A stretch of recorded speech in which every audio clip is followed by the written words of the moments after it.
ॐ सोमनाथाय नमः।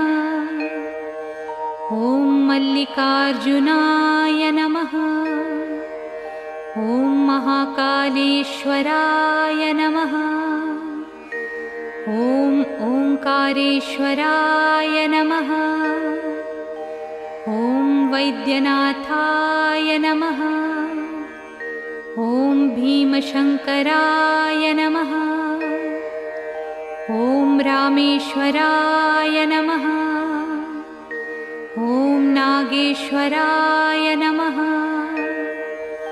ॐ विश्वेश्वराय नमः। ॐ त्र्यम्बकेश्वराय नमः। ॐ केदारेश्वराय नमः। ॐ भुस्मेश्वराय नमः।